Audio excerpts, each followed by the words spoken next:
What is going on, guys, and welcome back to another episode of Louisiana Outdoorsman. I know it has been a minute since I've made a video, or since I had made a video. Just been super busy, and one, busy. Two, the trips that I normally make for fishing this time of year, instead of costing me $20 to $30 in fuel and bait and everything else, is now costing me $80 to $100 in fuel and bait. So that's why you haven't seen as many fishing videos during the springtime, but they are coming. I promise they are coming. But today I figured I'd do something that a few of you had asked for, since I had posted the first video of when I got my four-wheeler. I know a lot of you had said, hey, wait until you have it for a few months or a while, or wait until you get the through the first break-in period, and everything like that. And I actually just had it serviced for the first time for the break-in period. So it's got some hours on it, it's got some miles on it, and figured I'd do a full review now for you guys. For you guys who may or may not be thinking about buying a four-wheeler like mine, like I said, here it is, the full review, and that's how I'll go into detail. Some things I like, some things I don't like, what some things I think can be improved on, and then we'll go from there, and hope you guys enjoy, so stay tuned. All right, so here we are, the CFMOTO CFORCE 400S. This is, after much deliberation, the bike I decided to go with. It was between this and the Honda Rancher 420. However, the Honda Rancher is $2,000 more than this four-wheeler, and only 20 cc's, give or take a couple cc's, more power than the motor that is in this bike. I know a lot of people say, oh no, Honda's been around for so long, blah, blah, blah, blah.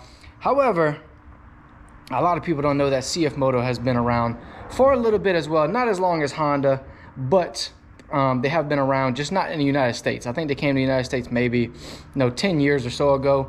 It was, I think, originated from like Canada or Europe, somewhere not here in the United States.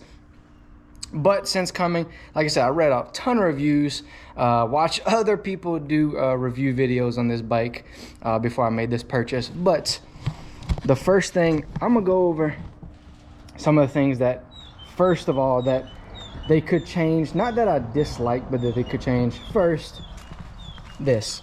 CFMOTO, please take this blue away. You literally could have did all gray like this and it would look perfectly fine. Not saying that, it looks terrible, but having bright blue on a bike, like I said, it's not terrible, it's not a deal breaker, but that's one thing that personally I think that they can improve on, change, turn it gray, not blue. I know they have camo designs and everything like that, but camo design is a little bit more pricey and a little bit harder to get. But first thing that I will say that they could change about the bike, not saying that I dislike it, but something that they could definitely change. Other than that, the bike is actually pretty good looking. It's got pretty high fender wells and gaps in between the tires. Has the same amount of clearance as a Honda. It's got, I want to say it's got 10 inches of clearance, which, like I said, is plenty if the bike is what you're going to use it for, is general, I guess, general four-wheeler use. I mean, it's definitely not made to go mudding or anything like that. But if you're using it for the purposes I'm using it for, just to ride around, get things done around the yard, take it to the hunting lease, and general four-wheeler uses like that, then yes, it'll serve its purpose for sure. There is actually one more thing that I wish they would change and that I kind of dislike about the bike, and it's literally one of the only other things that I dislike about the bike, but we're gonna get into that once I actually get on it and take you for a test drive and show you guys what I dislike. But one thing, first of all, that catches my eye that I really liked about this bike is that it did come with front and rear racks. I know a lot of bikes come with either like when they do come at racks, it's like a tiny little rack that goes across. This has got some depth to it. I'm pretty sure you guys can't really tell, but the rack has definitely got some depth to it. I did add these these gun racks on it afterwards. They're like, I don't know, 20 bucks on Amazon. Always keep a little bungee cord on it. Some things they got some little reflectors, which aren't really too necessary. Reflectors all around, front, back, side. One thing I really like about this bike is that it has a pretty big disregarded toilet paper. You're always gonna need this when you're on a four-wheeler or on your boat. But I don't know if you can tell, my hand is far back there. I mean, it's got some depth in here. I keep the owner's manual. I keep the toolbox that comes with it. Keep a spare phone charger. And like I said, #1, toilet paper. Make sure that stays in there.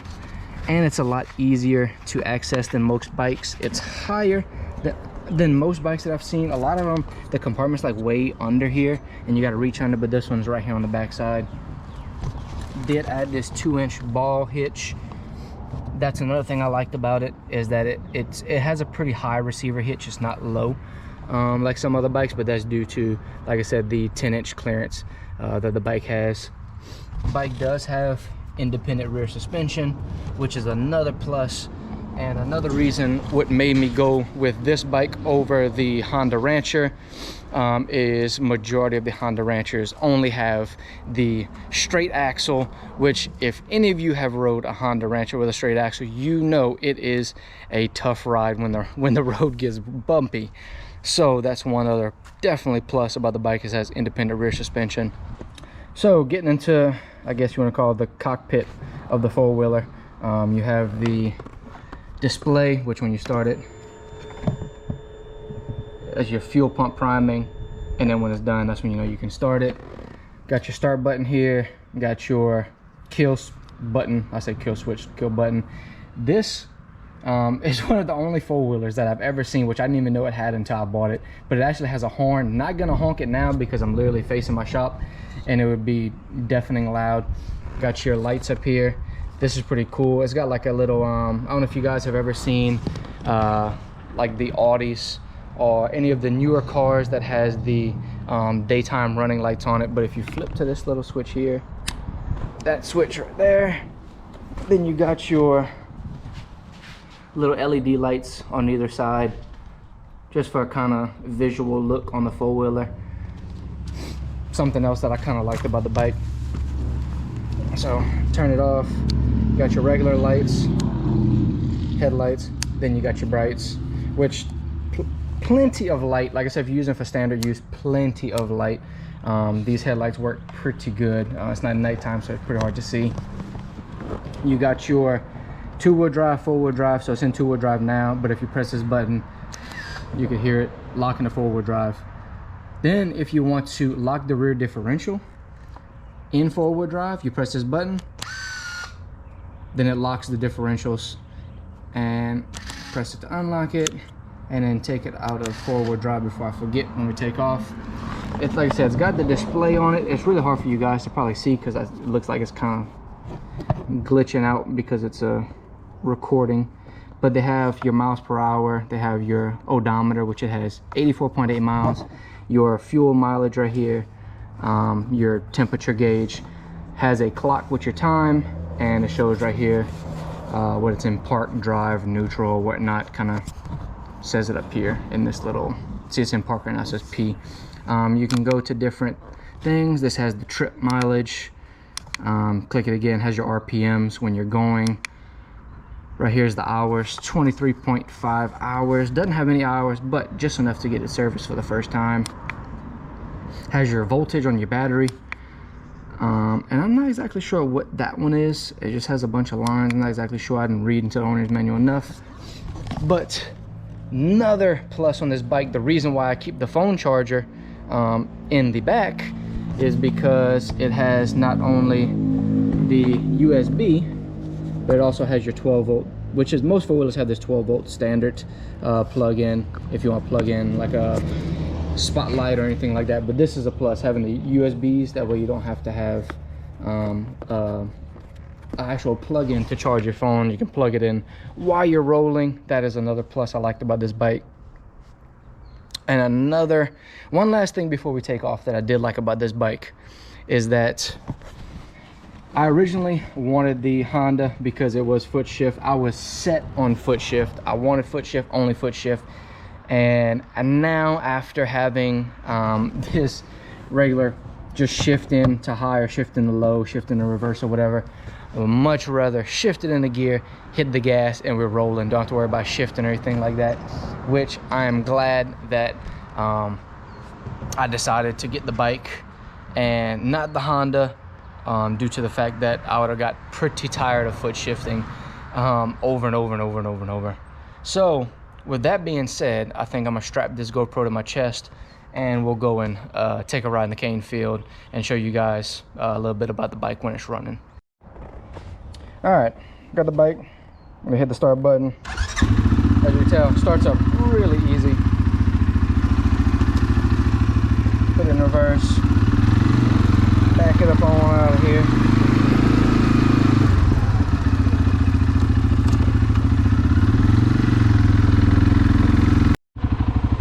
All right, found some shade.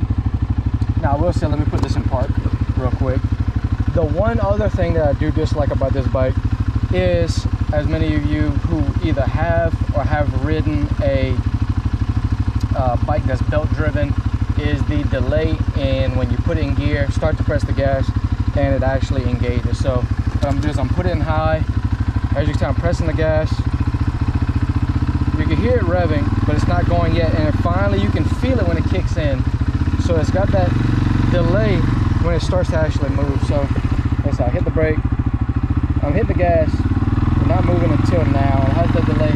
It's not the worst thing in the world, but it is one of those things where you're trying to inch it up and you go a little bit too far too fast, which I don't know if I showed you guys in one of my duck hunting videos, but this actually caused me, when I was loading it up into my truck, to go a little bit too far. I hit my back windshield, my back window on my truck with the front bumper of the bike, and actually shattered my back glass on my truck, which now I know I put a block of wood to chalk the tire, so I actually can't go too far to hit the window, but lesson learned.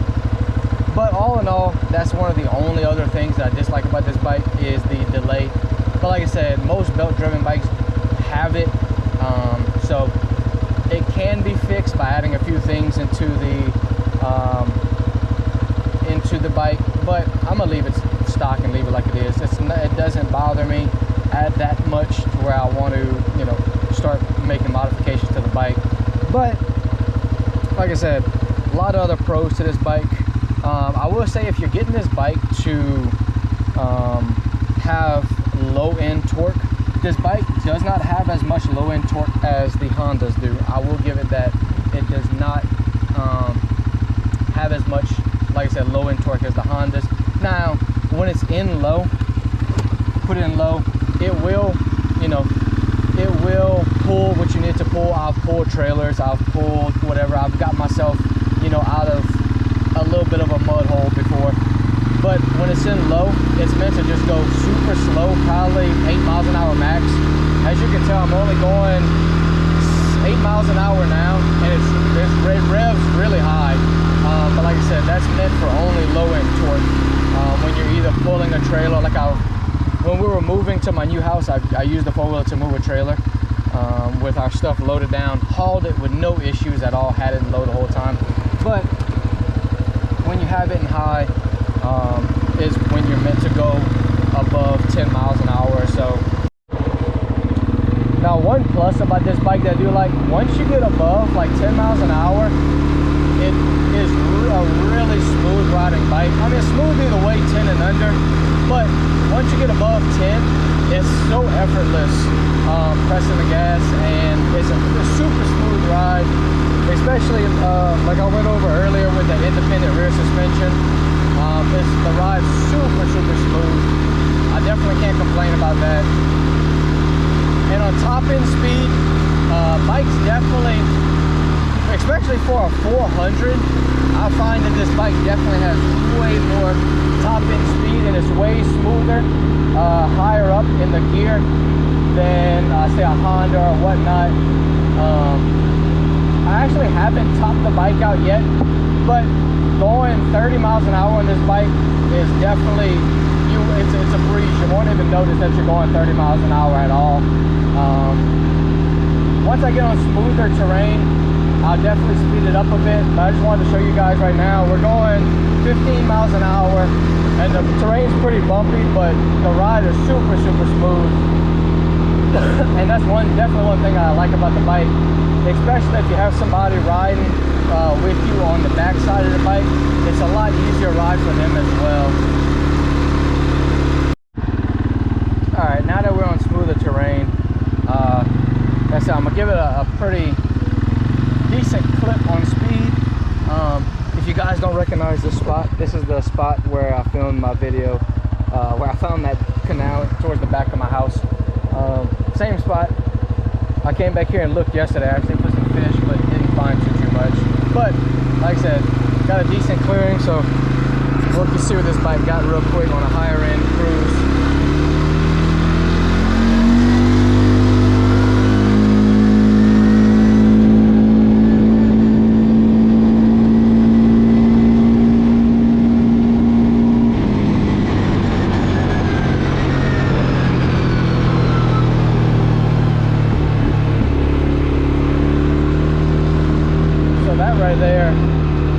That right there was almost top end.